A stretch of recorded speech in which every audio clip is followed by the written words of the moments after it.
ने अजीत दिया। सर, एक जो अगर हम रीजन वाइज हम देखें, सीट्स वाइज देखें, जो मुस्लिम डोमिनेटिंग सीट्स थी 62, उसमें बीजेपी 18 और ममता बनर्जी की पार्टी की 39। रूरल में बीजेपी 120 और जो सुरक्षित सीट है उसमें भी बीजेपी 49, टीएमसी से कहीं आगे। सेमी अर्बन, अर्बन और एसटी सब जगह बीजेपी लीडिंग। तो ये क्या इस बार बड़ा परिवर्तन दिख रहा है, खासतौर पर मुस्लिम डोमिनेटिंग एरिया में? देखिए, हमेशा से जो है एक तरफा, जैसे लेफ्ट भी थी तो जब टीएमसी आई थी तो पूरे प्रचंड बहुमत से आई थी, और उसके बाद जब अब टीएमसी गई है जो कि प्रोक्लेम करती थी कि हम अल्ट्रा लेफ्ट हैं, तो बीजेपी आई है तो बीजेपी भी प्रचंड बहुमत से आई है।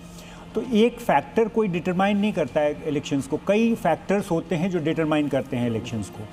पहला तो सबसे बड़ा चीज़ ये है कि वहाँ पे हिंदुत्व का जो है इंटेंसिटी बढ़ा, और हर स्टेट्स में, स्टेट दर स्टेट हमेशा ये देखा गया है कि हिंदुत्व जो बोलते हैं कि मुस्लिम तुष्टीकरण की जो बात करते हैं, तो कहीं ना कहीं हिंदू जो है, जहाँ पे प्रो मुस्लिम तरीके के पॉलिटिशियन जो हैं, उनको लगातार पिछले 20 वर्षों में ये देखा गया है कि उनको जो है तुष्टीकरण का केस, वो उन पर जो आरोप लगता है, और उसका जो है हिंदू कंसोलिडेशन के जैसा होता है। और हर जगह पे, चाहे आप अखिलेश यादव को देख लीजिए उत्तर प्रदेश में, या लालू यादव को देख लीजिए बिहार में, उसी तरह से कहीं ना कहीं ममता भी उस तुष्टीकरण की शिकार हुई, क्योंकि मुस्लिम का बहुत सारे ऐसे इंसिडेंट्स हुए वहाँ पे लगातार, चाहे मोथाबारी का इंसिडेंट हो या जो है मुर्शिदाबाद का इंसिडेंट हो। दूसरा एक बांग्लादेश का इम्पैक्ट था, और ये जो घुसपैठिए, बांग्लादेश घुसपैठिए वगैरह, ये सब, ये डेमोग्राफिक चेंज वगैरह का था, ये सब भी बहुत ज़्यादा असर किया। दूसरा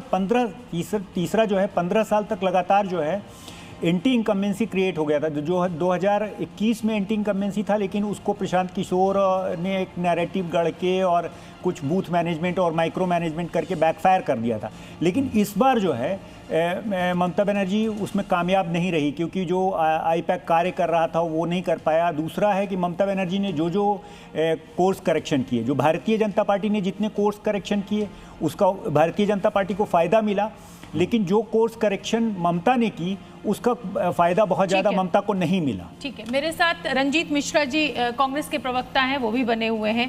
रंजीत जी, तमिलनाडु में एक बहुत बड़ा धड़ा कांग्रेस नेताओं का था, जो ये कह रहा था कि टीवीके के साथ चले जाना चाहिए, लेकिन आलाकमान ने कुछ और फैसला लिया। अब जो विजय के पिताजी हैं चंद्रशेखर, वो कह रहे हैं कि साहब हम कांग्रेस परंपरागत पार्टी है और हम उसके साथ जा सकते हैं। कांग्रेस क्या इस विकल्प को तलाशेगी? पोस्ट पोल अलायंस का प्री पोल तो आप डीएमके के साथ करे बैठे हुए हैं।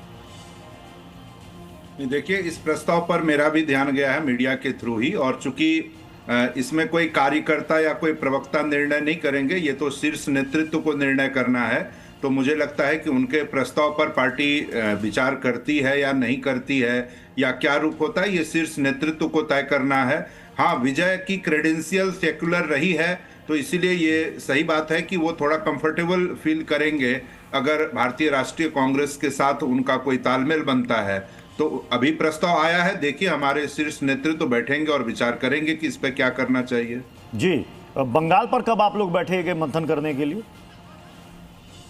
देखिए, बंगाल पर भी बैठेंगे और केरल पर भी बैठेंगे। केरल में तो माननीय प्रधानमंत्री जी ने पूरी शक्ति लगाई थी, बहुत सारी रैलियां की, और ऐसा लग रहा था जैसे केरल में आपको किसने रोका था शक्ति लगाने से?